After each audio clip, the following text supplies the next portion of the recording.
Blood pounded in Draven Ashbourne's ears as he stood frozen at the edge of the war camp, watching his own hand rest on the hilt of his sword without feeling a single thing. A blade could cut him open right now, and he would only know it by the sight of red on his skin. He gripped the hilt tighter, testing, hoping, and nothing came back to him. No warmth, no pressure, nothing at all. He had been cursed for 3 years, ever since a dying witch named Elva had looked into his eyes on a battlefield and whispered words he could not undo.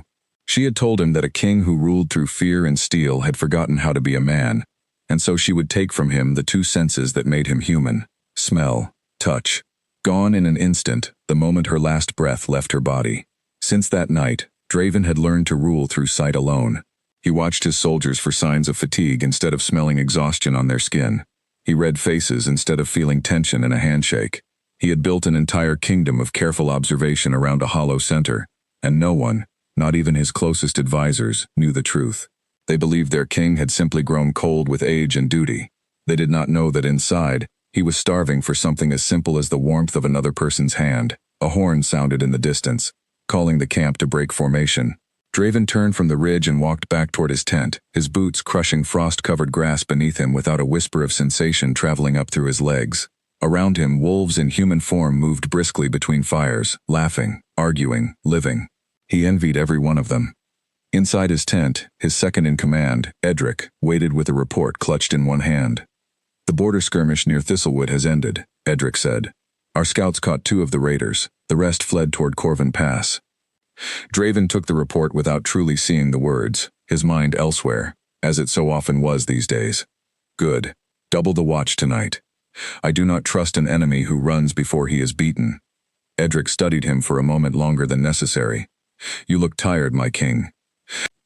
"I am always tired," Draven said, which was true in more ways than Edric could understand.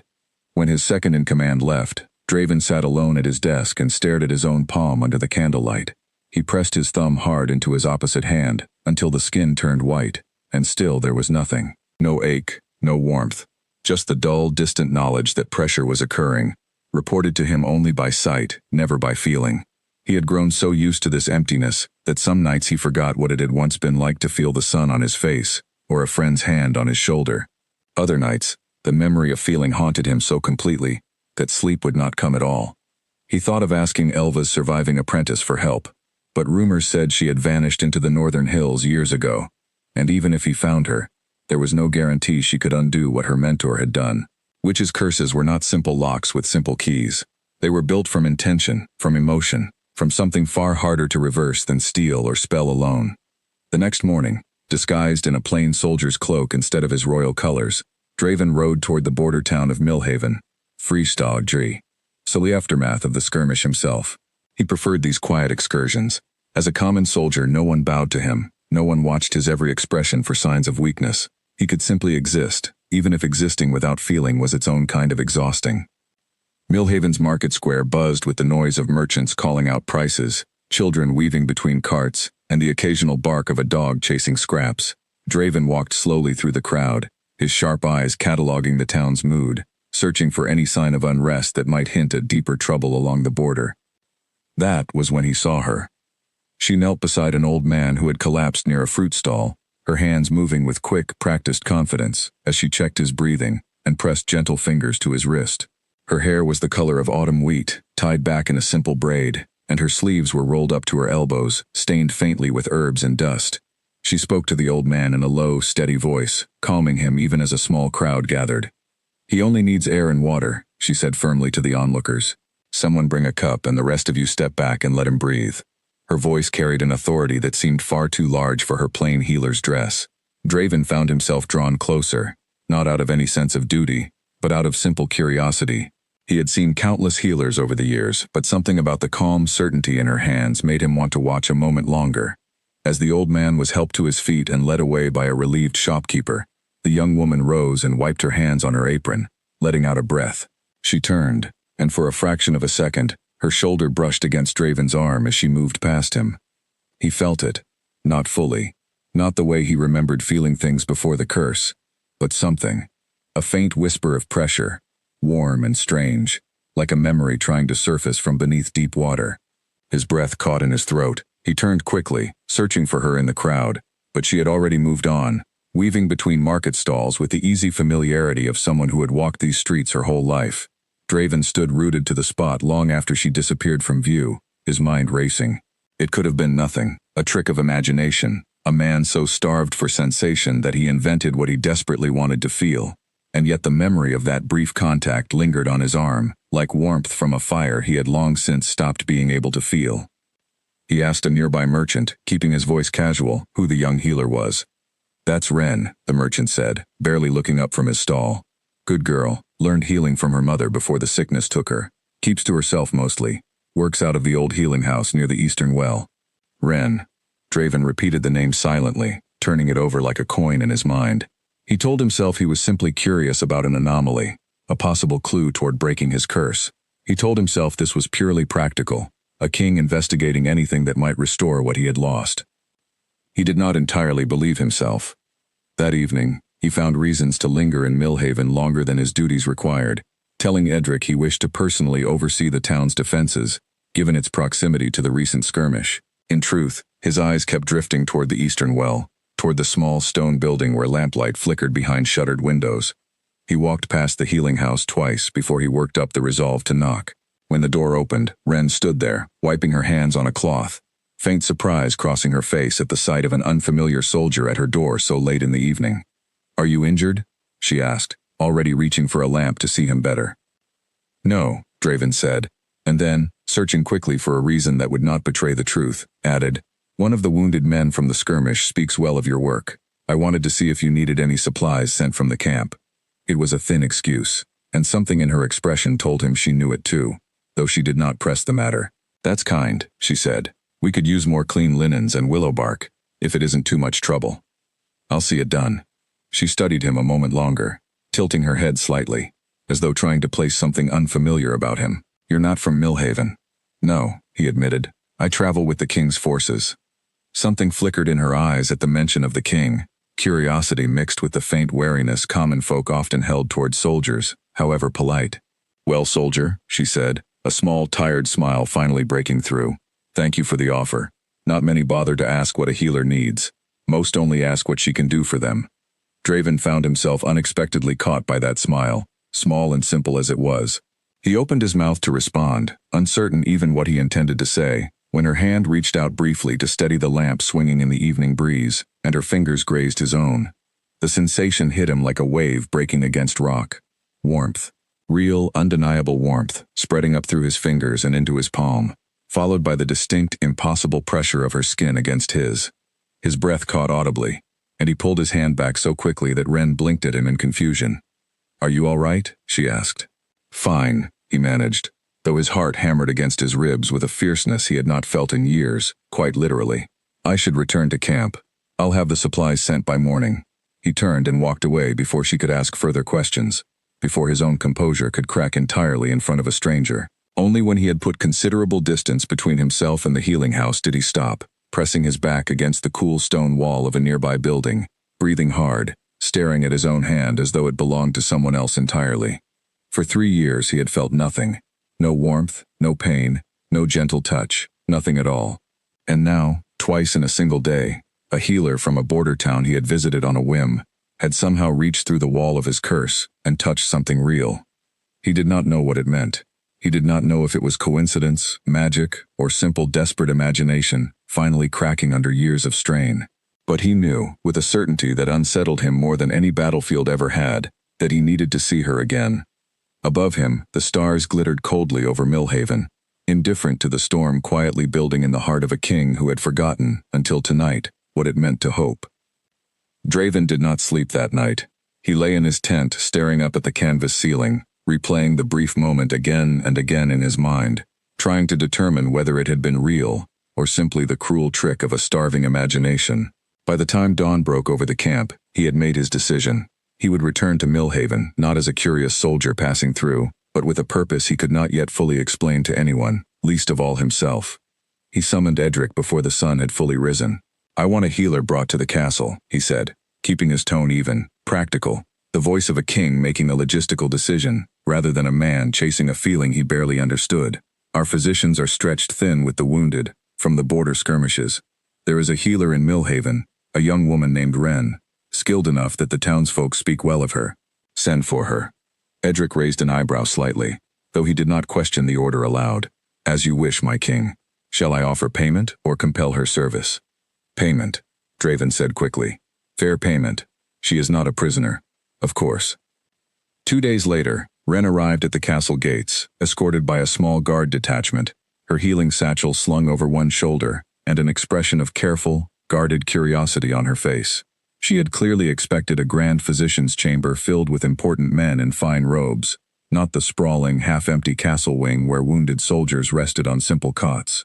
Draven watched her from a shadowed archway before making his presence known, observing the way she immediately set to work without waiting for instruction, checking bandages, asking soldiers about their pain with a directness that clearly startled men used to suffering in silence. She moved through the makeshift infirmary with the same quiet confidence he had seen in the market square, and something in his chest tightened at the sight of her. When she finally noticed him standing at the edge of the room, her eyes widened slightly in recognition. You, she said, setting down a roll of bandages. The soldier from Millhaven.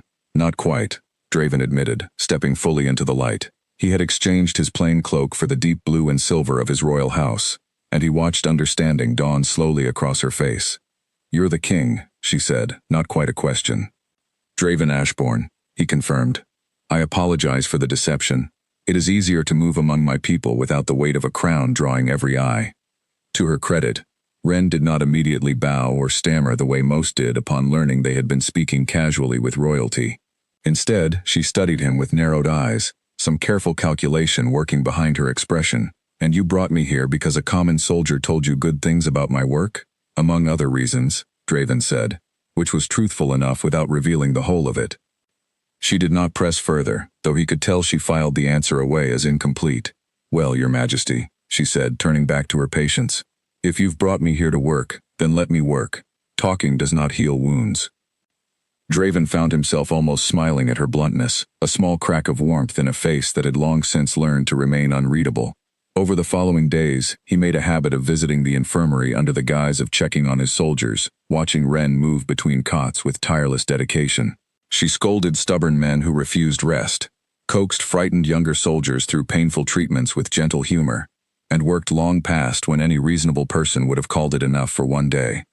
Each small interaction between them, however brief, brought fragments of sensation crashing back into Draven's awareness. When she checked his pulse one afternoon under the pretense of ensuring the king himself had not caught the fever spreading through the camp, her fingers against his wrist sent warmth rushing up his arm so intensely he had to fight to keep his expression neutral.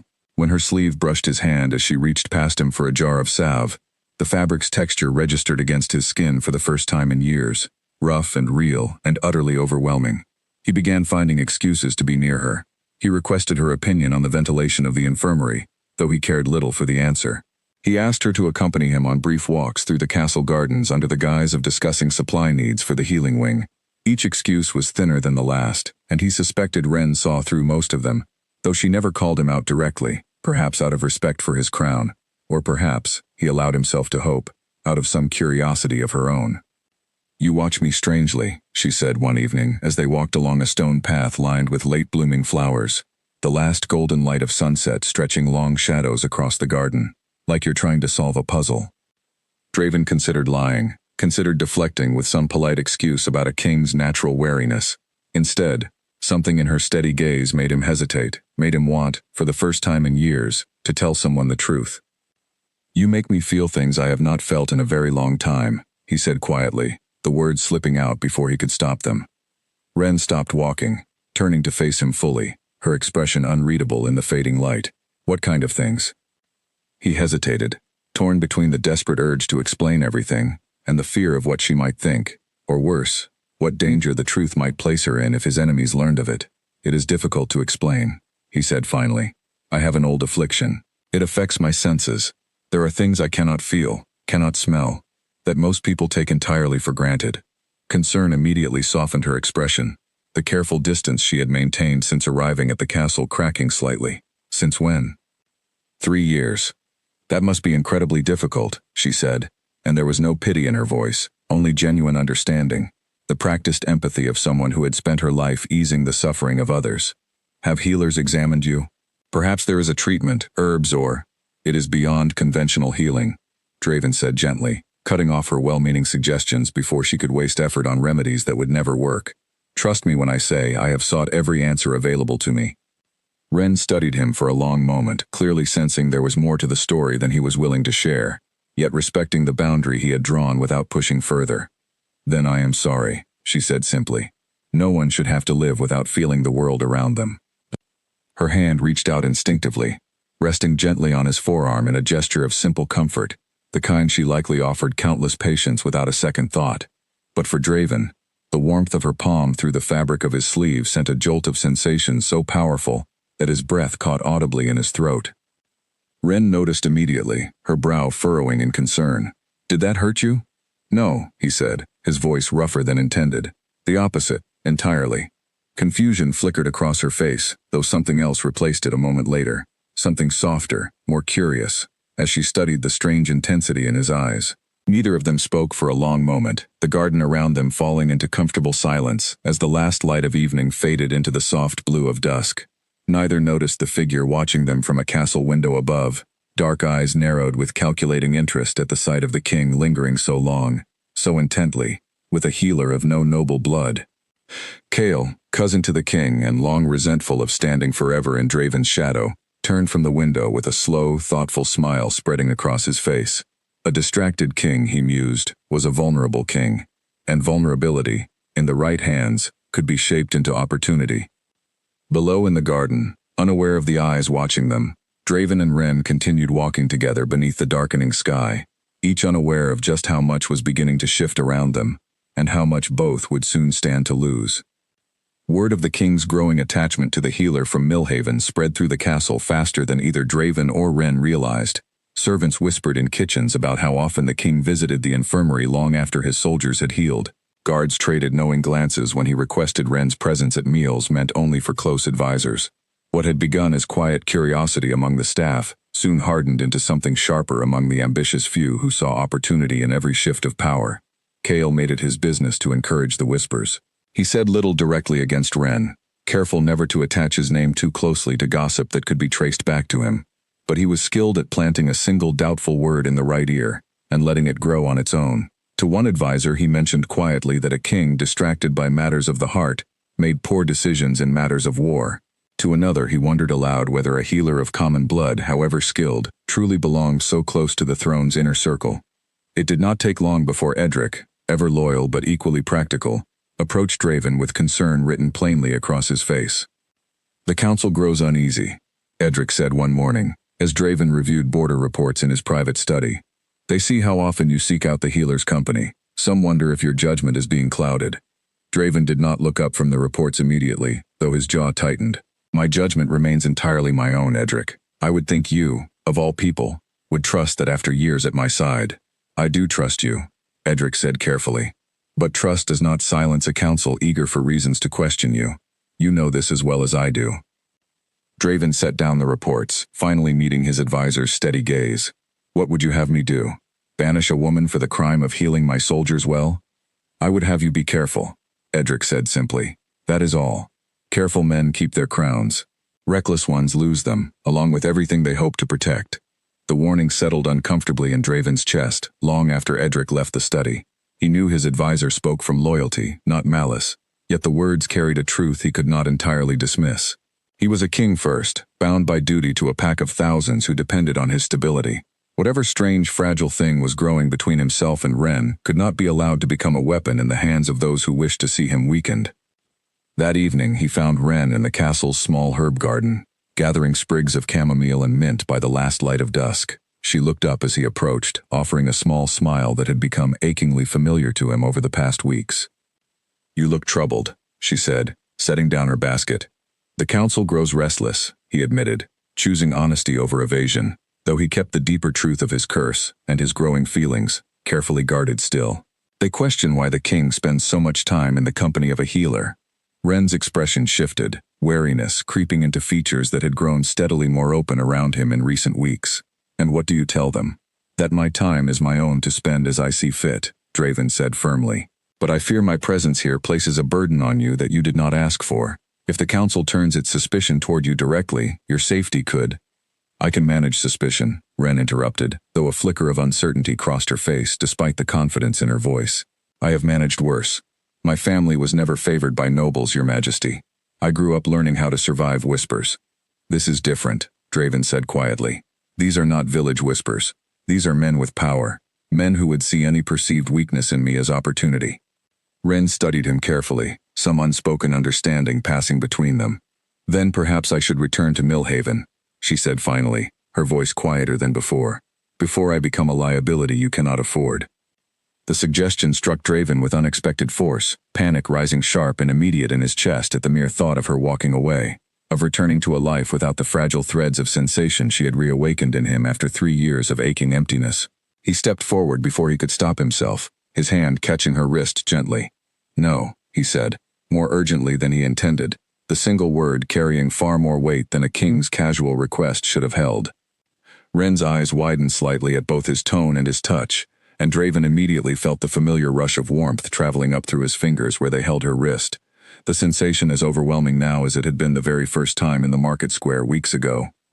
Draven, she said softly, using his name without title for the first time. You cannot simply forbid me from leaving because it is inconvenient for you. It is not inconvenience, he said, releasing her wrist but holding her gaze steadily. Ren, I have not told you everything about my affliction. There is more to it than simple misfortune, and I fear if you leave now, without understanding, I may lose something I am not prepared to lose. Her expression softened slightly, curiosity mixing with the concern that seemed to color everything she felt toward those in her care. Then tell me, she said, all of it. I am tired of half answers, Your Majesty. If you wish me to stay, at least grant me the honesty of understanding why. Draven hesitated, the weight of 3 years of careful secrecy pressing against the desire to finally, truly be known by someone. Around them, the garden had fallen fully into evening shadow, the first stars beginning to emerge overhead, indifferent witnesses to a decision that would set everything that followed into motion. Walk with me, he said finally, and I will tell you everything. They walked together toward the quiet solitude of the castle's eastern wall, where torches burned low along the stone parapet and the sounds of the castle below faded into distant murmurs. There, beneath the wide-open sky, Draven finally spoke the words he had carried alone for 3 long years. He told her of the battlefield where a dying witch named Elva had cursed him for ruling through fear rather than feeling. He told her of waking the next morning unable to smell smoke from the campfires or feel the cold morning air against his skin. He told her of 3 years spent governing a kingdom while starving silently for the simplest sensations other people never thought twice about. And then, carefully, watching her reaction with a caution that betrayed how much her response mattered to him, he told her of the market square in Millhaven, of the brief brush of her shoulder against his arm, of warmth flooding back into him for the first time in 3 years at her simple, accidental touch. Ren listened without interrupting, her expression shifting through disbelief, sympathy, and finally something more complicated as the full weight of his words settled over her. When he finished, silence stretched between them, filled only by the distant call of night birds and the soft crackle of torchlight.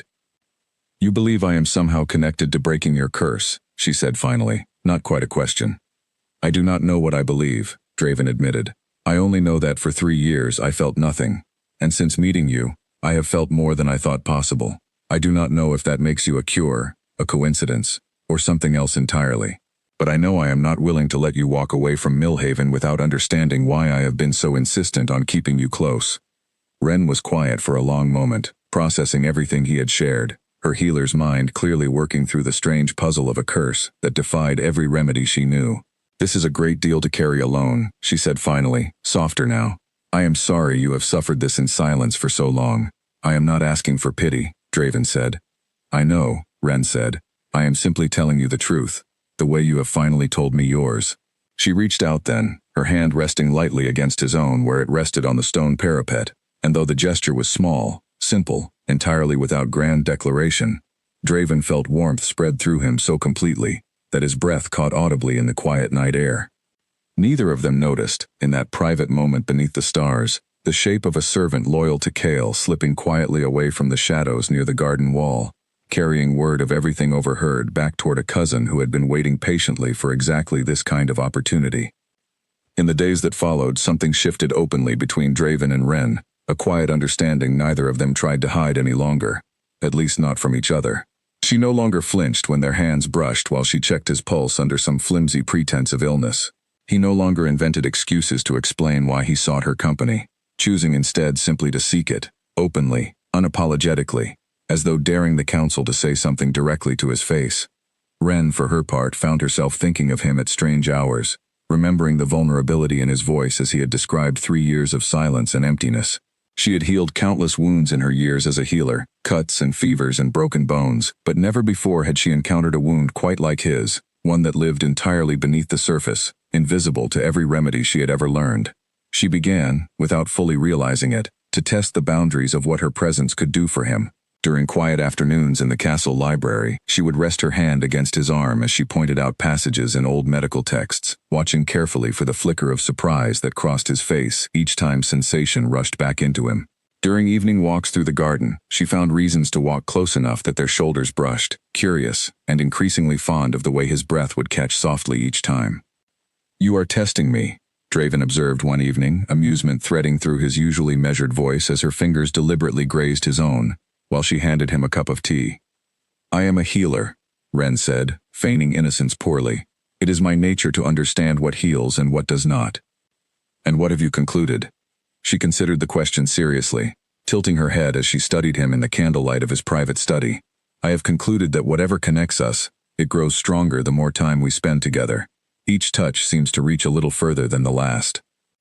Draven set down his own cup, watching her with an intensity that made her pulse quicken despite years of professional composure around patients far more intimidating in appearance than the man before her now. "And does that trouble you?" "It should, perhaps," Ren admitted. "I am a common healer, and you are a king. Whatever exists between us defies every sensible boundary I was raised to respect." "Sensible boundaries have never interested me as much as they should," Draven said, a rare, genuine smile softening the sharp lines of his face. Their growing closeness did not go unnoticed by the wider castle, however. Kale, having received word of the private conversation on the eastern wall through his well-placed servant, understood immediately that he now held information valuable enough to reshape the entire balance of power within the kingdom. A king cursed, vulnerable, dependent on a common healer for his most basic senses, was no longer simply a king distracted by affection. He was a king with a weakness that, properly exploited, could unseat him entirely. Kale moved carefully, patiently, understanding that reckless action would only expose his own ambitions before he had gathered sufficient support. He began cultivating relationships among council members already uneasy about the healer's growing influence, feeding them careful half-truths that painted Ren not as an innocent healer, but as a manipulative outsider who had somehow ensnared the king through unnatural means. "Have you noticed?" Kale said casually to a group of advisors gathered in the castle's eastern hall one afternoon. "How completely our king's demeanor has shifted since this healer's arrival. He was once decisive, commanding. Now he lingers in gardens and libraries like a lovesick boy. Perhaps he is simply happy," one advisor offered carefully, unwilling to speak too directly against the king even in his absence. "Perhaps," Kale allowed, letting doubt hang heavy in his measured tone. "Or perhaps there is something less natural at work. Healers understand herbs, tonics, methods of influence far beyond simple medicine. Would it truly be so strange if this woman had found some way to bind our king's affections to serve her own ambitions?" The seed, once planted, spread quickly among minds already inclined toward suspicion. Within days, whispers of enchantment and manipulation circulated through the castle's upper halls, whispers that Kale carefully nurtured while ensuring his own name remained conveniently absent from any direct accusation. Draven remained largely unaware of the growing storm building around him, too consumed by the strange, wonderful rediscovery of sensation and connection to notice the careful machinations unfolding behind closed doors. It was Edric, ever watchful, who finally brought the matter directly to his king's attention. "There is talk among the council," Edric said one evening, finding Draven alone in his private study, reviewing trade reports from the Northern Territories. "Ugly talk, about the healer. Some believe she has bewitched you." Draven's expression darkened immediately. "That is absurd." "I know that," Edric said patiently. "But absurd talk, left unchecked, has toppled stronger kings than you, my lord. You must address it directly, before it grows beyond your control. And how would you suggest I address rumors born from jealousy and fear of change?" Draven asked, frustration edging into his voice. "I do not know," Edric admitted honestly. "But I know that silence will only be read as confirmation. The council needs reassurance, my king. They need to see you remain in full command of your own decisions, unclouded by any influence beyond your own will. Draven considered his advisor's words carefully long into the night, torn between the desire to publicly defend Ren against accusations he knew to be baseless, and the fear that any public declaration would only draw more dangerous attention toward her. He was a king, sworn to protect his pack above all else, yet increasingly he found himself equally desperate to protect the one person who had given him back the ability to feel anything at all. He did not yet know that the true danger brewing around them extended far beyond simple rumors and council suspicion, that the seeds Kale had planted were merely the first careful steps of a much larger plan already taking shape in the shadows of the castle he called home. A rider arrived at the castle gates at dawn, mud splattered across his cloak from days of hard travel, carrying news that finally gave Draven the direction he had searched for since the curse first took hold 3 years earlier. A woman matching the description of Elva's long-lost apprentice had been spotted in a small settlement deep within the northern hills, living quietly among the mountain folk, said to still practice the old ways of magic her mentor had once taught her. Draven wasted no time. He informed the council only that he traveled north to inspect border defenses, a believable enough excuse given recent tensions, and brought only Edric and a small guard detachment for the journey, along with Ren, whose skills as a healer offered convenient cover should questions arise about her presence at his side. The journey took the better part of a week, climbing steadily into colder, harsher terrain where the trees grew twisted and sparse, and the wind carried a bite that even Draven, despite his inability to feel temperature the way others did, could see reflected in the way his companions pulled their cloaks tighter each evening. Ren rode close beside him throughout the journey, and though neither spoke openly of what awaited them, an unspoken understanding had settled between them, a shared hope that answers finally lay within reach. The settlement, when they finally arrived, proved smaller than expected, little more than a cluster of stone cottages built into the mountainside, smoke curling from chimneys into the thin, cold air. The woman they sought, called Mira by the locals, lived in the settlement's outermost cottage, a modest home surrounded by carefully tended herb gardens that somehow thrived despite the harsh northern climate. Mira herself proved younger than Draven had expected, her dark hair streaked prematurely with gray, her eyes carrying the weary wisdom of someone who had witnessed far more than her years should have allowed. She studied Draven carefully as he explained his affliction, her expression unreadable throughout most of his account, until he finally described the strange, growing sensations that Ren's presence had awakened in him. "You know of Elva's curse, then," Draven said finally, watching Mira's face carefully for any reaction. "I know of it," Mira confirmed, her voice quiet but steady. "She spoke of you often in her final years, the king who ruled through fear rather than feeling. She believed the lesson would only take root if you were forced to live without the senses you had stopped valuing in others." "Can it be undone?" Draven asked, unable to keep the desperate edge from his voice despite years of practiced composure. Mira was quiet for a long moment, her gaze shifting thoughtfully toward Ren, who stood slightly behind Draven, her own expression tense with anticipation. "Curses built from intention are not undone through simple counterspells," Mira said finally. "Elva's magic was tied to genuine transformation, not punishment alone. The curse can only break through a bond forged in true, freely chosen connection, not command, not convenience, not desperation alone, however sincere." "What does that mean precisely?" Draven pressed. "It means," Mira said, choosing her words with obvious care, "that if this woman beside you has indeed awakened sensation within you, it is because some genuine bond has already begun forming between you, unforced and freely given. But breaking the curse entirely requires that bond to be completed, chosen fully and freely by both parties, without manipulation, without desperation clouding the choice." Draven glanced toward Ren, whose expression had grown carefully guarded, clearly processing the weight of what Mira described. "And if we choose that bond," he asked, turning back to the witch, "what happens then?" Mira hesitated, and something in her hesitation sent a cold warning through Draven's chest, despite his numbness to physical temperature. "There is risk," she said finally. "Curses of this nature draw their power from imbalance, from taking something that was never meant to be taken. Breaking such a curse requires the imbalance to correct itself, often violently. If the bond is forced, rushed, or resisted even slightly by either party, the correction can turn dangerous. It has been known in other cases like this to cost the life of the one whose connection anchors the breaking." Silence fell heavily over the small cottage, the weight of Mira's warning settling over both Draven and Ren like a physical presence. Draven felt something cold and sharp twist through his chest, a fear far more potent than anything the curse itself had inflicted over 3 long years. "You are saying," he said slowly, forcing the words out despite how much he wished to avoid them, that pursuing this bond could endanger her life. I am saying it is a possibility that must be taken seriously, Mira confirmed. Love freely chosen, without coercion or desperation, has the best chance of breaking such curses safely. But love rushed, forced by circumstance or fear, carries genuine danger for the one whose heart the curse depends upon. Draven turned to look at Ren, searching her face for any sign of fear or hesitation, torn between the desperate hope of finally breaking free from 3 years of emptiness and the unbearable thought of endangering the one person who had given that hope life in the first place.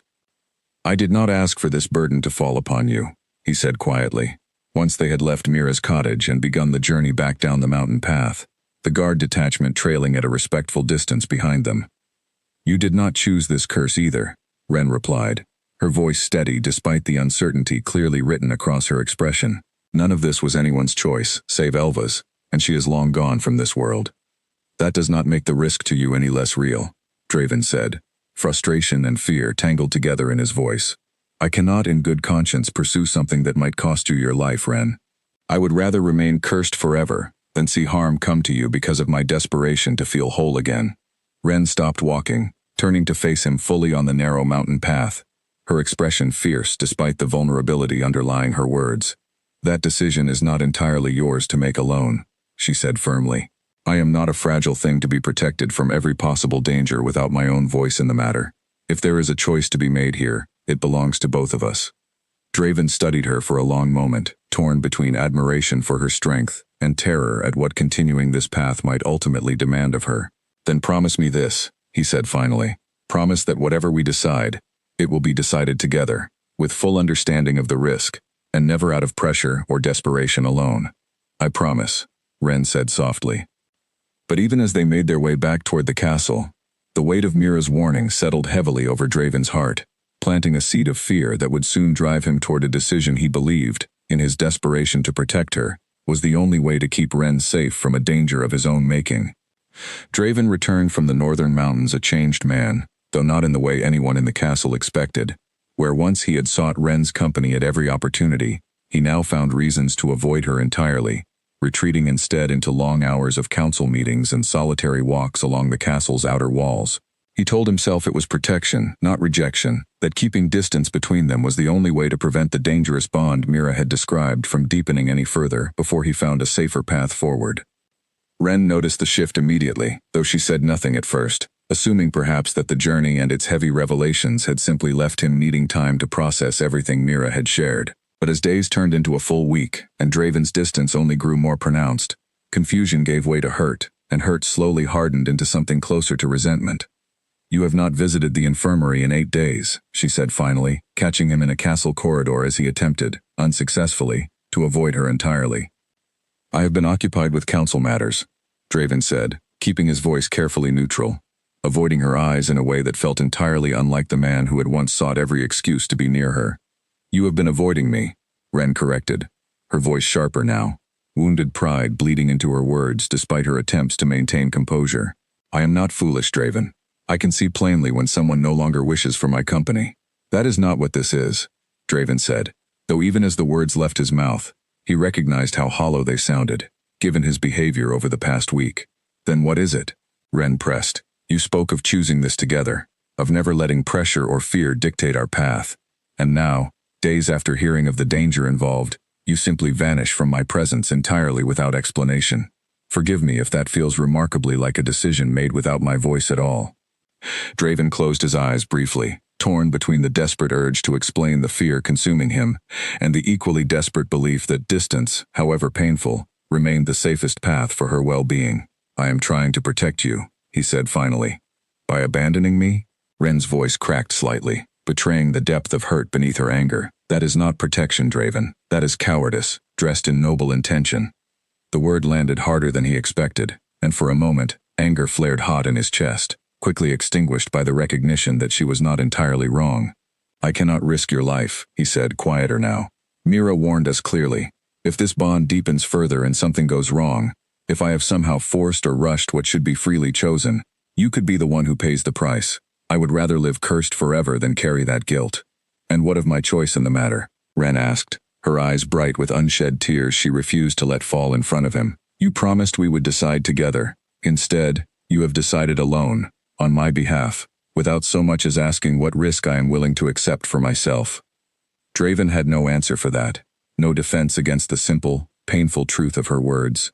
He had spent 3 years learning to make decisions alone, to protect his kingdom through solitary command rather than shared counsel, and even now, faced with the person who had taught him what genuine connection felt like again, he had reverted instinctively to the same isolated pattern.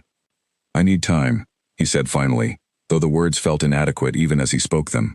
Ren studied him for a long moment, something in her expression closing off entirely, a door shutting that had only recently, carefully, begun to open. "Then take your time," she said quietly, "but do not mistake my patience for endless. I did not come to this castle to be someone's secret fear, kept at careful distance, until it becomes convenient to remember I exist." She turned and walked away before he could find words to call her back, and Draven stood alone in the corridor, watching her disappear around a corner, wondering if his attempt to protect her had instead cost him the very thing he had been so desperately afraid to lose. 2 days later he made the decision that would prove far more dangerous than any risk Mira had described. Summoning Edric to his private study, he gave an order that felt like tearing something vital from his own chest even as the words left his mouth. "Send Ren back to Millhaven," he said. "Her service here is no longer required. See that she travels with proper escort and fair payment for her time." Edric studied him carefully, clearly sensing there was far more to the decision than simple practicality. "My king, if I may ask." "You may not," Draven said, more sharply than intended, guilt already gnawing at him even as he issued the order. "See it done, Edric," quietly, and without further discussion. Edric bowed and left to carry out the order, and Draven remained alone in his study long into the night, staring at his own hands under candlelight, remembering the warmth that had briefly, wonderfully returned to him after 3 years of nothing. He told himself this was the only way to keep her safe, that whatever pain the separation caused now was preferable to the danger of a bond forced too quickly, too desperately, under the weight of his own fear. He did not yet understand that pushing her away would not protect her at all. If anything, it would leave her more vulnerable, isolated from the protection of the castle, and unaware of the danger already beginning to circle around anyone connected closely enough to the king to be considered a threat by those seeking to unseat him. When Ren departed the castle 2 mornings later, escorted by a small guard detachment under orders to see her safely home, she did not look back toward the castle walls, her expression carefully composed despite the hurt still simmering beneath the surface. Draven watched from a high window as her small procession disappeared down the winding road toward Millhaven, and for the first time since the curse had taken hold 3 years earlier, the emptiness that settled into his chest felt heavier than anything the witch's magic had ever inflicted upon him. Kale learned of Ren's departure within hours, delivered eagerly by the same servant who had proven so useful in gathering information from the castle's quieter corners. For a moment, the news troubled him, threatening to remove the very leverage he had spent weeks carefully cultivating. But as he considered the matter further, seated alone in his private chambers with a cup of wine slowly warming in his hand, he recognized an opportunity even greater than the one he had originally planned. A king who had pushed away the person rumored to hold unnatural influence over him would appear, to any casual observer, as though he had finally come to his senses. But Kale understood something deeper, something the careless whispers of the council had missed entirely. A king who pushed someone away out of fear, rather than genuine indifference, remained just as vulnerable as before, perhaps more so, weakened further by grief and guilt layered atop whatever affliction already plagued him. Kale began moving more directly now, no longer content with careful whispers and half-truths. He approached members of the council individually, framing his concerns not as accusations against the healer, but as genuine worry for the kingdom's stability under a king whose judgment had grown increasingly erratic. "Consider the pattern," he said to a gathering of senior advisors one evening, keeping his tone carefully measured, reasonable, the voice of a concerned relative rather than an ambitious rival. Weeks of obsessive attention toward a common healer, followed by an abrupt, unexplained banishment. Does this sound to any of you like the behavior of a king in full command of his faculties? Perhaps he simply recognized the wisdom of ending an inappropriate attachment, one advisor offered cautiously. Perhaps, Kale allowed, letting doubt color his voice once more. Or perhaps something deeper troubles our king, something he has kept hidden from all of us for reasons known only to himself. I do not raise this to condemn him, understand. I raise this out of concern for a kingdom that deserves a ruler of sound and steady mind. The seeds of doubt Kale had planted weeks earlier had grown considerably by now, nurtured carefully through patient manipulation, and his latest insinuations found fertile ground among advisors already primed toward suspicion. Within days, a faction had quietly begun forming among the council's more ambitious members. Men who saw in Kael's careful concern an opportunity to align themselves with whoever might ultimately hold power should the current king's grip prove as unstable as rumors suggested. Draven, consumed by grief over Ren's absence and the guilt of having driven her away through his own fear, remained largely unaware of the growing faction assembling itself against him within his own council. He moved through his duties with the same outward composure that had defined his rule for years, but those closest to him, particularly Edric, could see the hollow weight settling behind his eyes, the same emptiness that had defined him before Ren's arrival, now compounded by fresh loss, layered atop years of numbness. "You should reconsider your decision," Edric said carefully one evening, finding Draven alone in his study, staring blankly at reports he clearly was not truly reading. "Whatever reason drove you to send her away, I have known you long enough to recognize when a decision costs you more than it protects." "The decision is made," Draven said, though the words carried none of the conviction a king's decisions typically demanded. "Decisions can be unmade," Edric pressed gently. "My king, I have watched you rule for years through careful, measured judgment. I have never once seen you retreat from difficulty rather than face it directly. This retreat troubles me more than any rumor circulating among the council." Draven set down the reports, finally meeting his advisor's steady gaze. "There are dangers involved, Edric. Dangers I cannot fully explain, that convinced me distance was the safer path for her, regardless of what it costs me personally. And has that distance made her safer?" Edric asked pointedly. "Or has it simply removed her from the protection of these walls, while leaving her exposed to whatever dangers now exist beyond them?" The question struck Draven with unexpected force, a fear he had not fully considered until this moment. He had focused entirely on the danger Mira described, the risk inherent in a bond forced too quickly or desperately. He had not considered that pushing Ren away might expose her to entirely different dangers, dangers born not from ancient curses, but from the far more immediate ambitions of men like Kael, circling ever closer to power within his own castle walls. That fear proved entirely justified sooner than Draven could have anticipated. 3 days after Edric's warning, a rider arrived from Millhaven bearing urgent news that sent ice through Draven's chest, despite his inability to feel physical cold the way others did. Armed men, unaffiliated with any recognized guard or military unit, had been spotted near Millhaven's borders, questioning townsfolk about the whereabouts of a healer named Ren. The local town guard, suspicious of the stranger's intentions, had managed to drive them off before any harm came to the healing house, but the men had retreated only temporarily, promising to return, according to frightened witnesses who overheard their muttered conversations before they fled into the surrounding forest. Draven read the report twice, his hands trembling slightly despite his numbness to the physical sensation of fear coursing through him. He understood immediately, with sickening clarity, exactly who stood behind such an attack. Kael, having failed to unseat him through rumor and council manipulation alone, had apparently decided to eliminate the perceived source of the king's supposed weakness entirely, removing Ren from the equation through far more direct and violent means than mere whispered accusations. "Ready my horse," Draven said, already moving toward the door, his voice carrying an urgency Edric had rarely heard from his king in all their years together. "And summon the guard. We ride for Millhaven immediately." "My king, if this is indeed Kael's doing, riding out personally exposes you to—" "I do not care what it exposes me to," Draven said, turning back with an intensity that silenced any further protest from his loyal advisor. "I made the mistake of pushing her away to protect her, and that mistake has left her exposed to a danger far more immediate than anything I originally feared. I will not compound that failure by remaining safely behind these walls, while she faces threat alone, because of decisions I made in cowardice rather than courage." Edric studied his king for a long moment, seeing in his expression the same fierce determination that had once made Draven a formidable leader, before 3 years of curse and careful isolation had dulled it beneath layers of caution and control. Whatever fear had driven him to push Ren away, now transformed entirely into something far more powerful. A desperate need to undo the damage his own decisions had caused before it proved too late to matter at all. "Then we ride," Edric said simply, already moving to gather the guard, understanding that arguing further would accomplish nothing against a king whose resolve had finally, completely returned. In Millhaven, Ren had spent the days since her return from the castle trying to settle back into the quiet rhythm of her old life, though nothing about it felt quite as simple as it once had.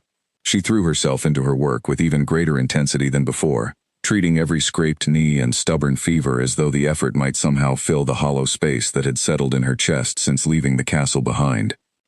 Her closest friend in the village, a sharp-tongued young woman named Nora who ran the town's small bakery, had noticed the change immediately upon Wren's return, though she had wisely waited several days before pressing for explanation. "You've been different since you came back," Nora observed one afternoon, setting down a fresh loaf of bread on Wren's counter, as the two shared a rare quiet moment between patients. "Quieter, sadder, if I'm honest." "I'm simply tired," Wren said, the same deflection she had offered several times already. "You're a terrible liar," Nora said bluntly, though not unkindly. "Something happened at that castle. Something to do with the king, if the way you avoid mentioning him at all is any indication." Wren said nothing for a long moment, her hands stilling over the herbs she had been sorting. "It doesn't matter now," she said finally. "Whatever happened there, it's over." Nora studied her friend carefully, recognizing the particular flavor of heartbreak that no amount of village gossip could have prepared her to properly address. "For what it's worth," she said gently, "whatever he did, or didn't do, you deserve better than a king too cowardly to fight for what he wants." Wren managed a small, humorless smile at that, though the words settled uncomfortably close to feelings she had not fully allowed herself to examine since returning home. She had told herself, in the days since arriving back in Millhaven, that whatever fragile connection had grown between herself and Draven had simply run its course, ended by his own choice, his own fear, regardless of whatever risk or reason had driven that fear in the first place. She did not yet know that far more immediate danger had already begun circling toward her, unrelated to curses or ancient magic, born instead from the far more ordinary ambitions of men seeking power through whatever means necessary. The first sign of trouble came 2 days after her conversation with Nora, when a group of unfamiliar men arrived in Millhaven's market square, asking pointed questions about the healer who had recently returned from service at the castle. The town's guard captain, a steady, watchful man named Callum who had served Millhaven faithfully for over a decade, grew immediately suspicious of the stranger's manner, their questions carrying an edge that no simple curiosity could explain. "They asked specifically where you lived," Callum told Wren later that evening, having personally escorted her home after driving the strangers from the market square, with a firm warning that Millhaven did not welcome men who refused to state their business plainly. "They asked about your schedule, your habits, whether you traveled alone. That is not the manner of men seeking a healer's services, Wren." Fear settled cold and immediate in Wren's chest at Callum's words, though she tried to keep her voice steady as she responded. "Do you believe they mean me harm?" "I believe they mean something," Callum said grimly, "and I do not intend to find out what through waiting patiently to discover it. I am doubling the watch around your healing house tonight, and I would strongly encourage you to stay somewhere less predictable than your usual home, until we understand exactly what these men want." Wren spent that night at Nora's small home above the bakery, unable to sleep despite her friend's reassurances, her mind circling endlessly around the strange timing of danger arriving so soon after her departure from the castle. She did not yet understand the full connection to Cale's growing ambitions, but some instinct, sharpened by weeks of witnessing the subtle currents of castle politics, told her that whatever threatened her now was tied inextricably to everything that had happened during her time in Draven's company. The armed men returned the following night, exactly as Callum had feared, moving with far greater purpose and considerably less caution than their initial scouting visit had suggested. They approached the healing house under cover of darkness, clearly expecting to find Wren asleep and unprotected within, only to discover Callum and a contingent of Millhaven's guard waiting in careful ambush, alerted by scouts positioned throughout the town's perimeter. The confrontation that followed was brief but fierce, Callum's men managing to drive off the attackers after a tense exchange that left 2 of the intruders wounded and forced to retreat into the surrounding forest under cover of darkness. But even in victory, Callum understood the danger had not passed, merely delayed. "They will return with greater numbers," he told Wren the following morning, his expression grim despite the relief of having successfully defended the town through the night. "Whoever sent them clearly wants you removed, and men with that kind of purpose rarely give up after a single failed attempt." "Why would anyone want me removed?" Wren asked, though even as she spoke the words, understanding began settling uncomfortably into place. "This is connected to the king, isn't it? Something to do with whatever happened at the castle." Callum's expression suggested he had reached similar conclusions himself, though he had been reluctant to voice them without more concrete evidence. "I cannot say for certain," he admitted, "but the timing troubles me greatly, Wren. Whatever concerns you left behind at that castle, it seems they have followed you home." Word of the attack reached Draven's riding party just as they crossed into the territories surrounding Millhaven, delivered by a breathless messenger who had ridden through the night to reach the king with news of the previous evening's confrontation.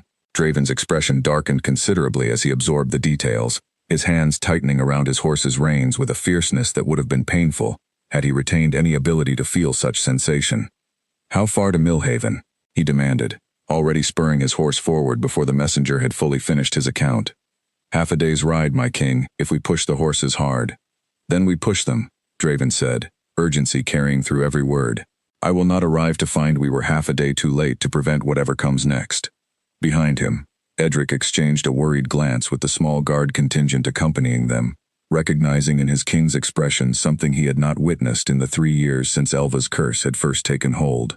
Whatever fear had once driven Draven toward cautious retreat had now transformed entirely into fierce, unshakable resolve, the desperate determination of a man who finally understood, too late perhaps, exactly what he stood to lose through his own earlier cowardice. They rode hard through the remaining hours of daylight and well into the encroaching darkness, Draven's mind consumed entirely by a single, urgent purpose. Whatever danger Chaol had unleashed against Ren, whatever consequences awaited him upon confronting his cousin's betrayal directly, none of it mattered nearly as much as reaching Millhaven before the men who had attacked once already found the opportunity to try again. Draven's riding party reached the outskirts of Millhaven just as the third assault began, the sound of shouting and clashing steel carrying clearly through the cold night air as they crested the final hill overlooking the town. Below, Callum's guard fought desperately against a considerably larger force than had attacked the previous night, the armed strangers having returned exactly as feared, this time with numbers sufficient to overwhelm the town's modest defenses. Draven did not hesitate. He spurred his horse forward down the hillside, drawing his sword as he rode, the guard contingent following close behind despite the danger of charging directly into an unfamiliar battle in near darkness. Whatever numbness 3 years of curse had inflicted upon his body, his instincts as a warrior remained entirely intact, honed through years of leading his own forces into countless conflicts along the kingdom's borders.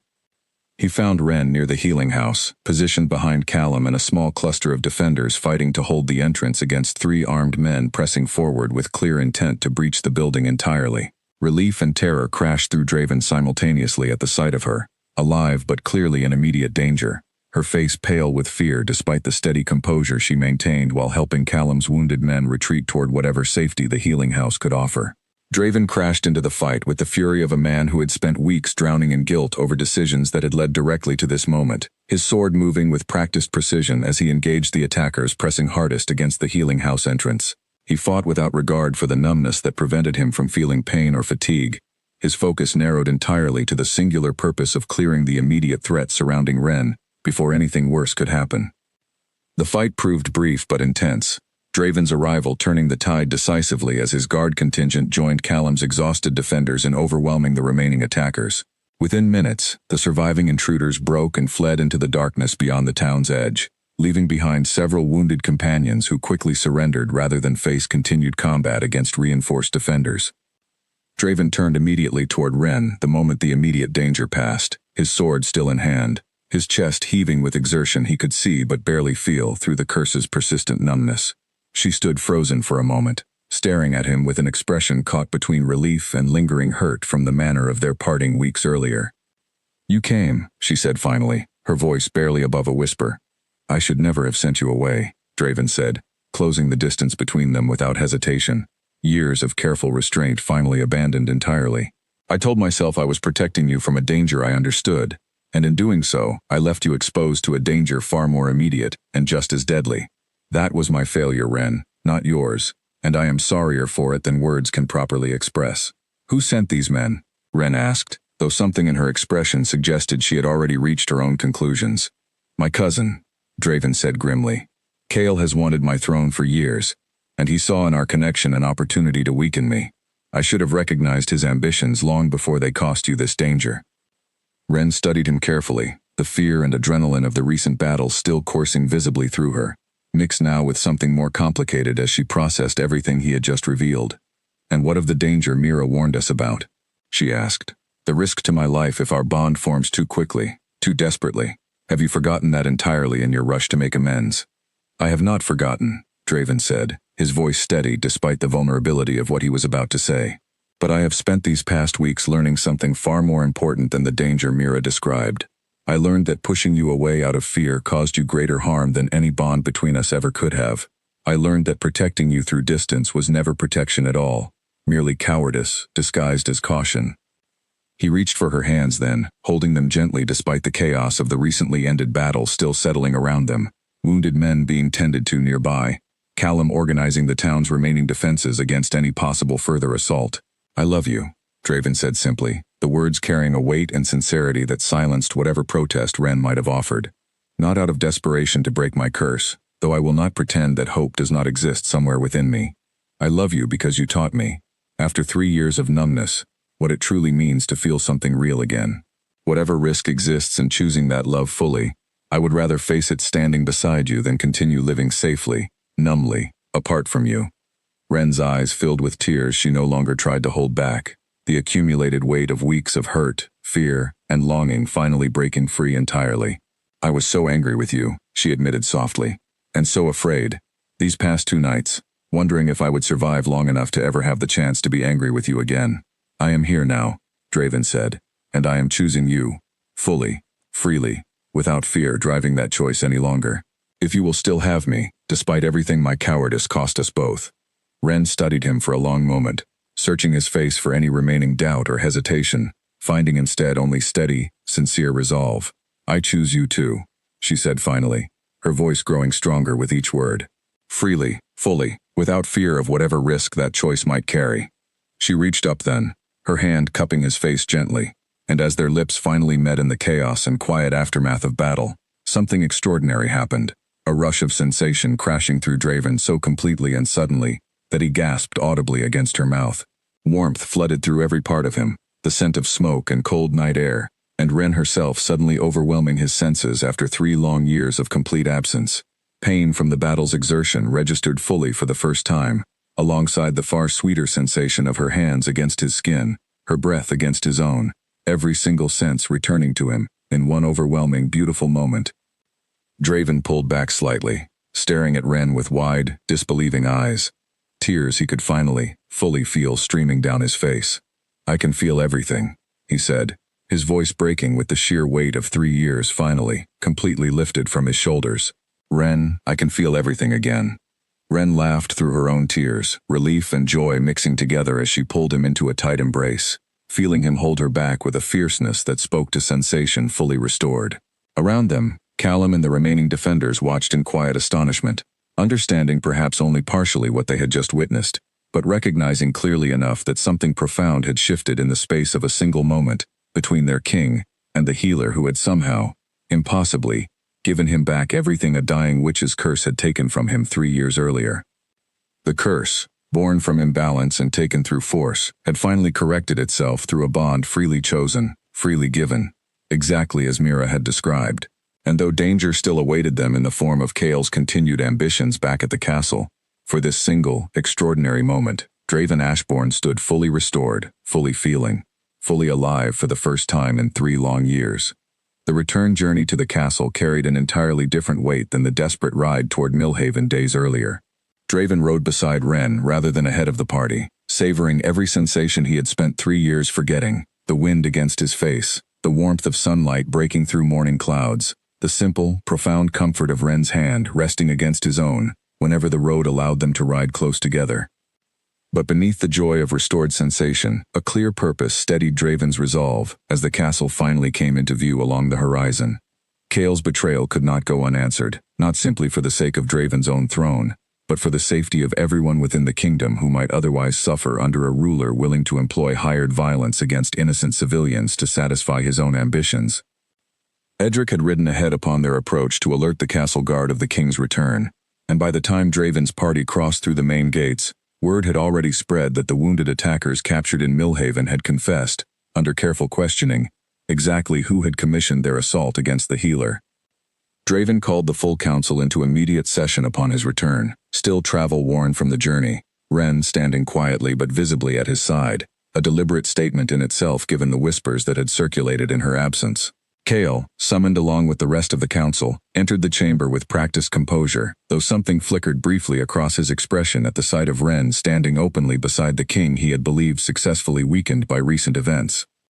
I have called this council, Draven began, his voice carrying the full authority that had once defined his rule, before 3 years of curse and caution had dulled it beneath layers of careful restraint, to address a matter of serious betrayal within these very walls.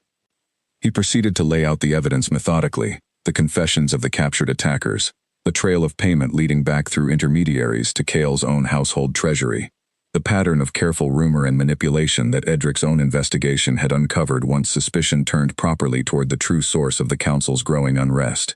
Council members who had, weeks earlier, quietly aligned themselves with Cale's careful insinuations, now watched with visible unease as the full scope of his ambitions became undeniably clear. Cale attempted denial at first, his composure cracking only slightly as he insisted the accusations were fabricated, born from desperate attempts to distract from the king's own questionable judgment regarding his relationship with a common healer. But the evidence proved too thorough, too carefully documented by Edric's diligent investigation, for denial to hold any credibility before a council no longer inclined to protect him, now that the true danger of his ambitions had been laid bare. "You sent men to kill an innocent woman," Draven said finally, his voice cold and steady despite the fury simmering beneath his composed exterior.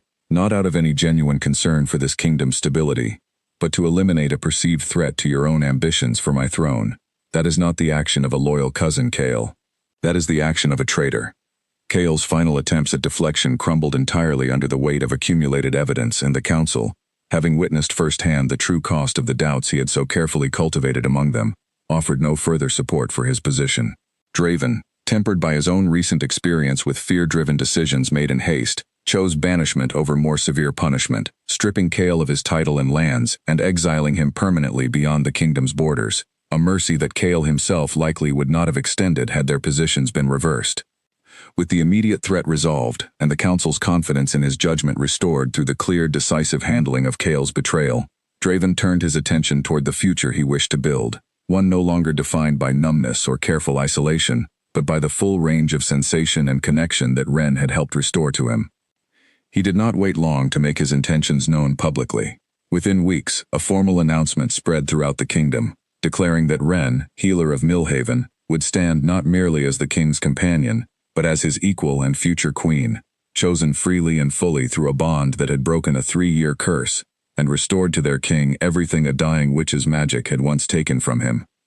The wedding itself, held in early spring as the last frost finally lifted from the kingdom's fields, drew celebration from every corner of Draven's territory, common folk and nobility alike gathering to witness a union that many had already come to view as something closer to legend than simple royal announcement. Ren stood before the gathered crowd in simple, elegant attire that reflected her own preferences rather than elaborate royal tradition, and Draven, watching her approach along the flower-lined path toward their small ceremonial altar, felt every single sensation of that moment fully, completely, gratefully.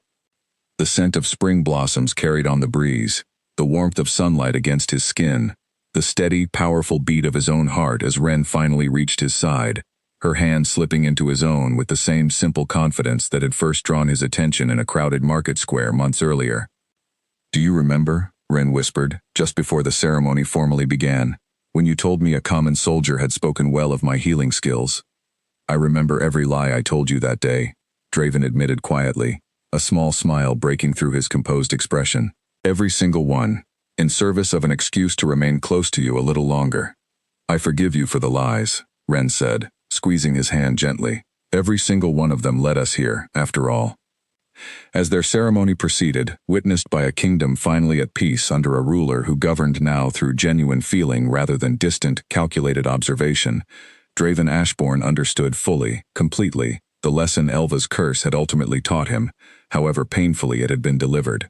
A king who ruled only through fear and careful distance ruled a kingdom that never truly trusted him, but a king who ruled through genuine connection, who understood fully what his people felt because he had relearned, through loss and restoration both, exactly how much feeling mattered, built something far stronger and more lasting than fear could ever accomplish alone. The Ashbourne pack thrived in the years that followed under their king and queen's joint rule, a kingdom governed not through the cold isolation that had once defined Draven's reign, but through the warmth, connection, and genuine understanding that Ren had restored to him the very first day their paths crossed in a crowded Millhaven market square. And though the scars of Elva's curse and Cale's betrayal remained part of their shared history, Neither Draven nor Ren ever again took for granted the simple, profound gift of feeling fully, completely alive in each other's presence. A gift hard won through fear, danger, and ultimately, a love chosen freely and completely by two people who refused, in the end, to let anything come between them again.